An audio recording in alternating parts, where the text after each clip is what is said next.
sharing.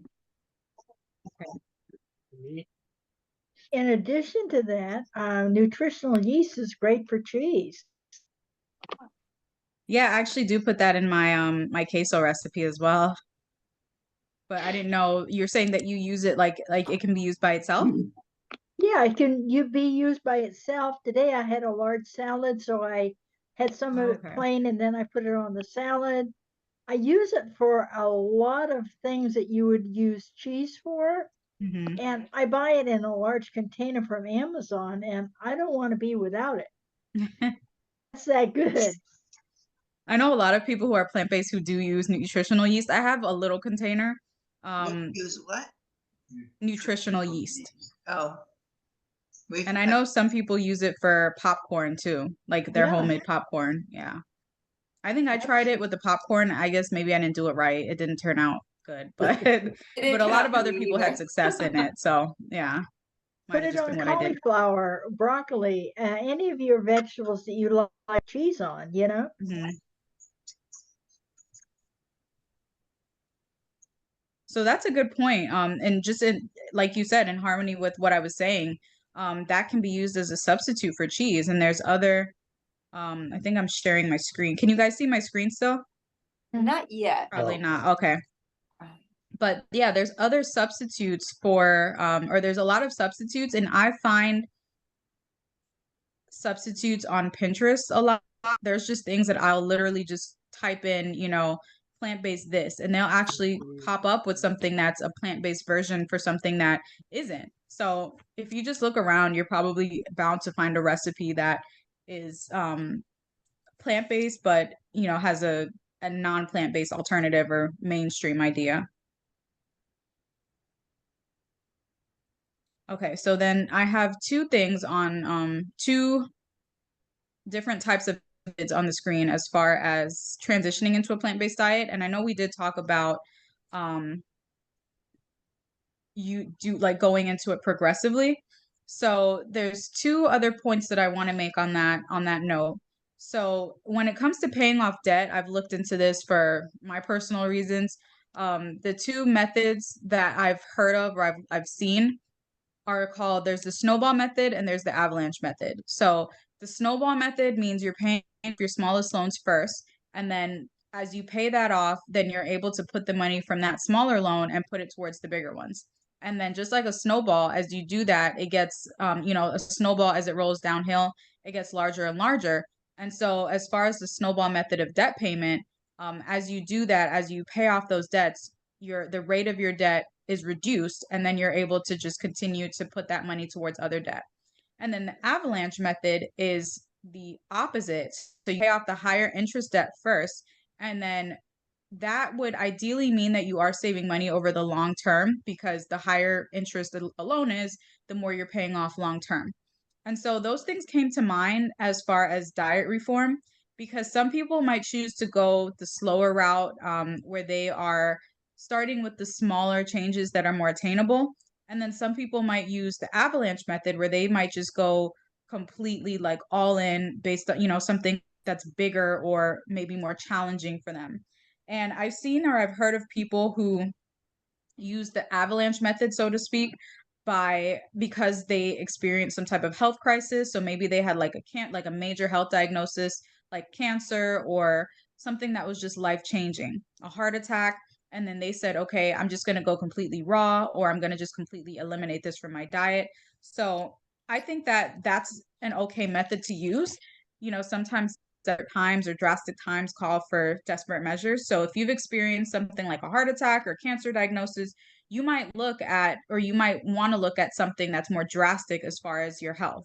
But then maybe if you are just in a position where it's like, I know I could be healthier, you might look at just using the snowball method and saying, okay, I'm going to start working on these little things. I don't necessarily think any method is wrong, but I do believe that the counsel that we have is good counsel, that we can be progressive because it'll help us to be successful. But again, if you've experienced something more severe, a health crisis, then working on those bigger things might help you long term as well in your health. So I have some other tips. So we should shop at the grocery list. So I definitely encourage that when you are transitioning to a plant-based diet because it helps you to lessen or like make it less likely that you're just going to go into the grocery store and pick up everything that you find.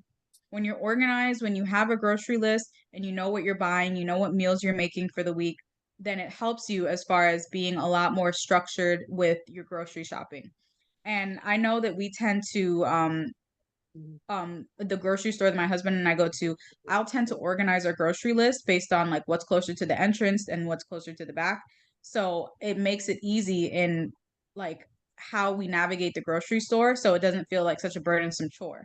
So if you can organize, you know, how you grocery shop as well, that can be helpful. So I would also suggest meal prepping. So when you shop with certain meals in mind or you make a grocery list, have certain meals in mind so that you're not buying too much of something if you don't need all of that and you're not skimping out or limiting the things that you actually might need. And then grocery delivery or pickup services, those can be helpful. If you have limited time, you know, having something delivered to your door might be helpful. I know they have Walmart, and I don't know if Publix has it, but Walmart has where you can just order your items on the app. You go, you park, and then they bring the items out to your car.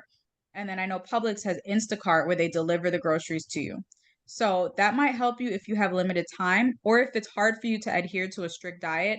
I have a coworker and she mentioned that she likes to do Instacart because when she like selects everything on the app, she knows that she's not going to deviate from what she is already what she's selecting. So it can help you if you're feeling like I might be tempted if I go to the grocery store to just use one of those services for a short period of time. Another thing that I do, I like to check the menu of restaurants before I go out to eat so I'm prepared. That way, when I get there, I'm not guessing like what can I eat or you know what would be good for me. If I know ahead of time, okay, this is a plant-based dish, some menus will even indicate like vegan or you know non-dairy or whatever it is on the menu. So if you can check that out ahead of time, then that can be helpful. And then if there's nothing that's adequate, then you might want to eat ahead of time if you're going somewhere where you feel like, oh, I don't want to tell the person no anymore.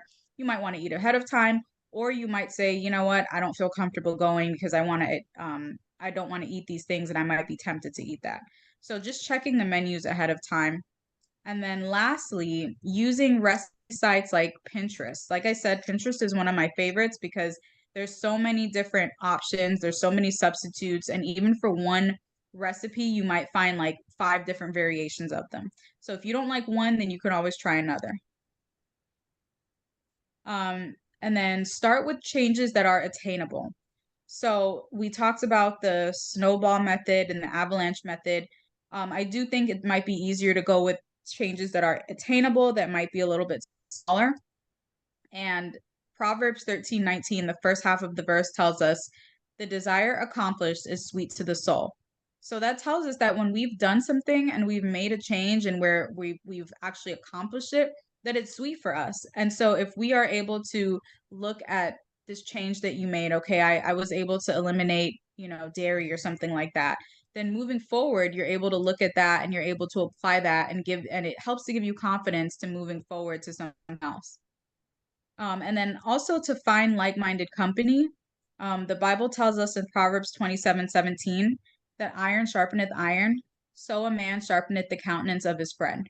So I'm not necessarily saying to, you know, get rid of your spouse or to get rid of your friends or something like that if they don't want to eat plant-based. But it does make it harder when you're in certain company to adhere to that diet. People might question you or they might ridicule you because you choose a certain way or their choices might start to rub off on you. So as much as possible, I would definitely encourage people to spend time with those that they know they're going to respect their choices and they can also learn from. It's nice, you know, when Ashley and Jeff and I and my husband have had lunch together because I know that I feel comfortable eating the food that they've prepared because I know that it's plant-based food and I know it's food that it's not going to be harmful for me. And then lastly, be careful with settings that encourage overindulgence, eating unhealthy food, or unhealthy eating habits. So certain places might be best to stay away from or to limit your time there. So places like buffets, all-inclusive cruises or resorts, they may have venues or restaurants that will allow you to just eat nonstop at all hours. I've never been on a cruise, but I've heard it discussed that like certain cruises that are like all inclusive allow you to eat, all hours of the day. You can have, I guess, breakfast at 9 o'clock. You can have dinner at 2 o'clock in the morning. So I'm not necessarily saying that you should never go to any of those and you should never enjoy that type of setting, so to speak. But just be mindful that that might tempt you to overindulge or make unhealthy food choices. So just be mindful when you're going into those settings, or, if you are going to go into those settings, just be aware of the fact that, this could be a challenge for me. And the last thing before we get into some recipes are just some things that people say as far as their opposition to a plant-based diet. I don't think we necessarily have to go around combating people who are opposed to a plant-based diet. That's their choice and they have that right to make that choice. But I think it helps us as well to know that, we can politely respond to someone and we can politely educate them on the benefits of a plant-based diet. So the first thing I've heard is, or one of the things I've heard is that the soil is polluted, which is true in certain parts of the world. Fruits and vegetables are genetically modified and sprayed with pesticides. So people are like, well, why bother eating healthy if nothing is truly healthy, nothing is truly pure in its true state? So even though it might be a challenge to find foods in their natural state in certain parts of the world or certain parts of the country, our faith is not in those plants, and our faith is not in the lack of consuming those products. So we are to do the best that we can with our diet and leave the results to God. So my faith is not in the fact that I eat kale as part of my breakfast or that I have fruits for lunch. My faith is in God. So even though I know that, the food might be sprayed with pesticides or whatever the case may be, I do the best that I can do as far as cleaning it and preparing it adequately. And then I leave the results to God as far as my health. The next thing is that people say that there's really no point in prolonging life, or, I'm going to die anyway, so why should I eat healthy? Like, why does it matter? And my response to that would be whether or not I live a long life or short life, whether or not I die expectedly or unexpectedly, I personally would rather to live a life that's free from diseases, where I'm not having to go to the doctor all the time in the ER because of my lifestyle. So even though we understand that those who don't live to see Christ come will die, it would be better to live a life where you're not riddled with, poor health because of your choices. And two more points. One of them, people will constantly say those who eat poorly live long lives. You'll hear every now and then of the person who drank, they smoked, they did all these drugs, they lived recklessly, and then they lived till like 98 years old and they had a clear mind and all of that. And my response would be that those people are not the rule, those people are the exception. So even though we know that those situations take place, the Bible says that God allows the sun to shine on the just and the unjust. Even though we know that he will still provide certain mercies to people, that lifestyle, living recklessly like that is not the norm to come out with good health. Those are usually the people that are in the hospital at a certain age, and they're riddled with all these diseases because of their choices. So even though people may live long lives and have poor health, it's not going to be the norm to do that. And one of the major ones I hear is that Jesus ate fish, so, well, it's not contrary to, or I guess what I should say is that people constantly say that Jesus ate fish, so why should I stop if he ate it? And I'm going to go ahead and just read the quote that's listed here, or read what I wrote. So the original diet was grains, fruits, nuts, and vegetables prepared in as simple and natural a manner as possible, and is the most healthful and nourishing. Ellen White advocated the doing away with of animal foods due to disease in the animal kingdom, and stated that diseased meat is not rare but common. So even though Jesus and his disciples ate fish, we understand that there is a concern by continuing to include that in our diet. So Jesus lived, about 2,000 years ago, and so for us to expect that the quality of fish or the quality of meat and food that they had access to at that time is the same now is just not realistic. The quality has been compromised. There's a lot more chemicals and stuff in the water and in meat and the soil. So we really can't expect that because Christ did this 2000 years ago that, you know, the foods are still in the same exact state as they were when he lived. So the original diet is really what we should strive for.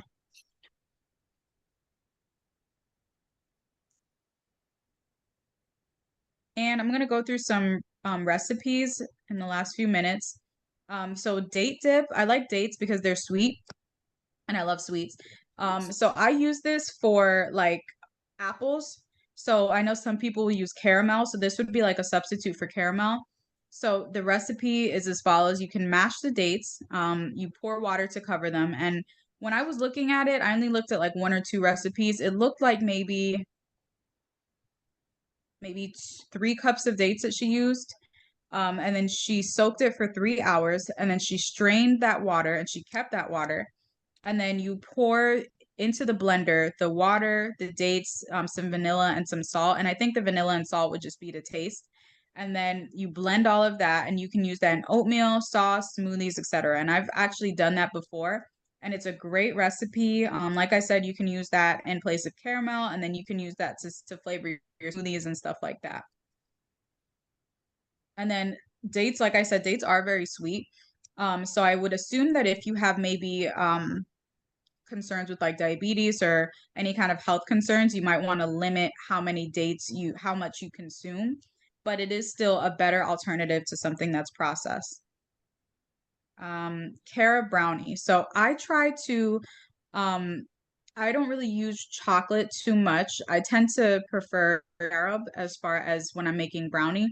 Carob is supposed to be a healthier alternative. I believe the caffeine in the chocolate or the cocoa is what's a concern. And so I have a recipe for carob brownies that I use, and it's on the screen. So you would preheat your oven to 350 and then prepare a baking dish. You would grease it so that you can actually bake the item in it without sticking. And then you combine almond milk, flaxseed, coconut oil, vanilla, and almond extract in a medium bowl. Let it sit for 5 minutes. And that part is important because I did this recipe on Friday to have for potluck at church. And I ended up putting oil in like 5 minutes later instead of with everything else. And so the flaxseed did not have time to bind and allow the actual brownie to bind together. So now it's all crumbly. But that's just a part that I wanted to include as well. And then in a large bowl, you mix together oat flour, almond flour, coconut sugar, carob powder, baking powder, salt, and then you incorporate the mixtures together, and then you just bake. So I like carob brownie, and you can also make the frosting with the same thing. So you use almond butter, maple syrup, carob powder, vanilla, almond extract, and then I blend mine, and then it comes out to be a frosting, and I'm not worried that it's full of like preservatives or anything like that. Fried rice. I love using quinoa instead of rice, instead of rice. So you allow your quinoa to cool once you've boiled it. You make tofu scrambles, and tofu scrambles is just like another, it's a plant-based version for scrambled eggs. And then you mix certain seasonings like garlic, onion, ginger, or you saute certain seasoning, garlic, onion, ginger, add your vegetables, and then you can incorporate the tofu scrambles and your quinoa, and you just make it all one big bowl of fried rice. So I love that. And vegan cheese sauce. I like that one as well. You can use potatoes and carrots, and I know you can also include nutritional yeast in this, but you can use potatoes and carrots, boil them, and then while the vegetables are boiling, you can add all the other ingredients to the blender. And I know Ashley will send out this link. So the ingredients are actually in the link. I just didn't put it in this slide. And then once all of that there, you can just put the potatoes and carrots in the blender and blend it. And then it actually comes out to be like a perfect cheese sauce. So here's another recipe for vegan cheese sauce as well. Cashews, nutritional yeast, and garlic powder. And here's another recipe or something that you can use to bake without eggs. So you can use these different substances: applesauce, banana, seeds, tofu, and soy yogurt as well. And I think that's Here's just 3 other recipes. You can make your own vegetable stock. You can make walnut meat, and then you can make your own almond milk instead of using cow's milk. So I just wish everyone the best, hoping that these tips can be beneficial for those who have participated or those you may know who might need that information. And if you have any questions, we have a few minutes. So if anyone wants to share any, success they've had or anything like that, Ashley, do we have a couple minutes for that? Yes, we have like 5 minutes. Okay. I actually had a question for you. So you mentioned using the flax seed, like in place of egg. Is it flaxseed? Is it the regular flax seeds? Is it the powder? I've never done it before, so I'm curious. Oh, that's a good question. I use it's like ground flaxseed. Okay. So yeah, I think in the past I had used the regular flaxseed before and you just put like a little water with it and then it becomes like this jelly kind of consistency. So I've used that before. But then in my carrot brownie, I just put like the ground flaxseed in with everything else, and then it binds it really well. It's just this time I didn't work because of how I incorporated everything. No, I did allow it. My husband saying I didn't allow it to sit. I did allow it to sit, but I put the oil in last, and I think there was just not enough like of the other substance to kind of bind it all together, kind of thing. So, but yeah, I've used the ground flaxseed, and I've also used the like regular non-ground flaxseed. Okay. No, that looks really good. Thank you. All of that looks amazing. For those with thyroid disease, they advise not to use a lot of soy products. Yeah, that makes sense. I've heard about that as well regarding soy. Shakira, great job. Thank you so much. I have a question and I apologize if you went over it and I missed it. What do you say to your friends or your coworkers that give you a hard time and say, where do you get your protein from? Do you have any tips? I just tell them I get it from beans. I don't know if I've had people really hound me about it, but I just tell them I get it from beans. And I think that I had my labs done maybe July of last year or so. And my protein, I think that I overhydrate. And so I've read that when you overhydrate, it can show up like your protein's low.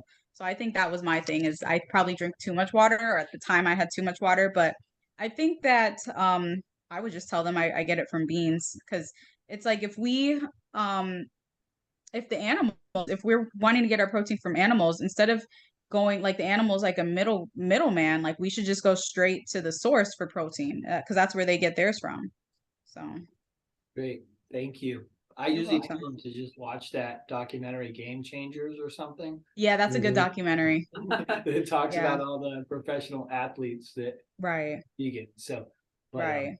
Yeah. I Yeah, didn't that's know- a really good point. Yeah, and because I mean, I actually don't even like getting into the argument with them, so I just Mhm. say like, oh, I just get enough protein or whatever, like I just don't like arguing, so. Right. I just wonder if anyone else had any tips or pointers.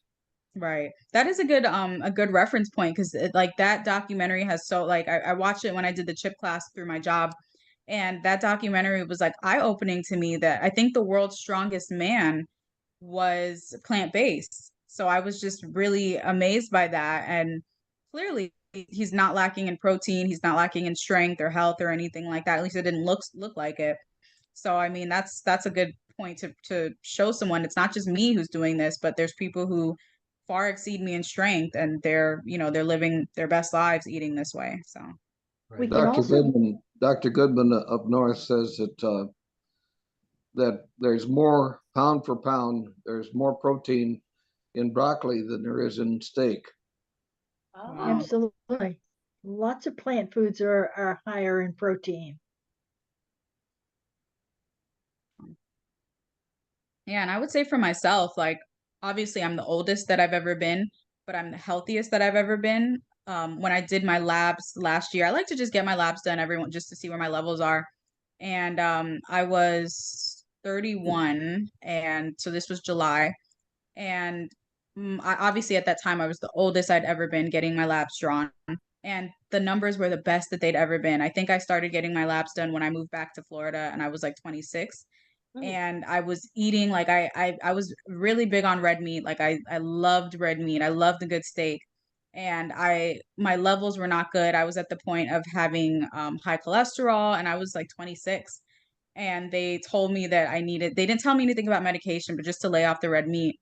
And so I didn't, but I was like, if I exercise, maybe that'll help. But my levels were not good at all. And so the only major change that I made was transitioning to a plant-based diet. And for myself, I've seen much better health in myself. Amen.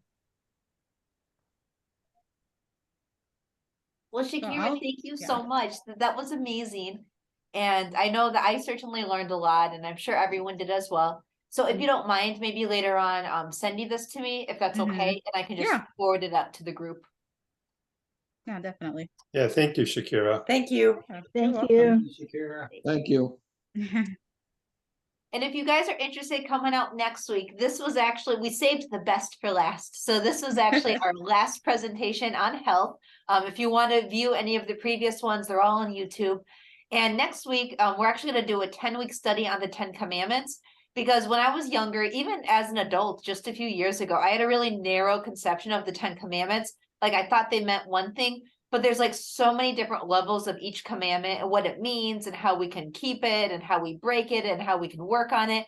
And to me, it's been really rewarding just to study through each one of the 10 Commandments, kind of expanding it a little bit more. So if you're interested in coming, for 10 weeks, we're going to have a study on the 10 Commandments. Each week will be a different commandment. And then we're going to take a break for the month of June, and then we'll resume in July. So you guys have been so gracious in coming out. Don't ever feel obligated, but we love having you. So if you'd like to continue joining us, you're certainly welcome to. And Thank if you. you're a male, my husband is looking at starting a men's ministry Bible study group. I think it would be a 10-week Bible study on the parables. So he'll be sending out more information on that. So it's obviously men. So people like myself are not included, but I think it's good for the men just to have their own group at times. And it's a shorter commitment because it's only 10 weeks as well. So thank you so much for coming out. We'll send you Shakira's information. We'll send you my information. We'll send you my husband's information. And as we close, does anybody have any prayer requests, anything you'd like us to remember before we close the prayer?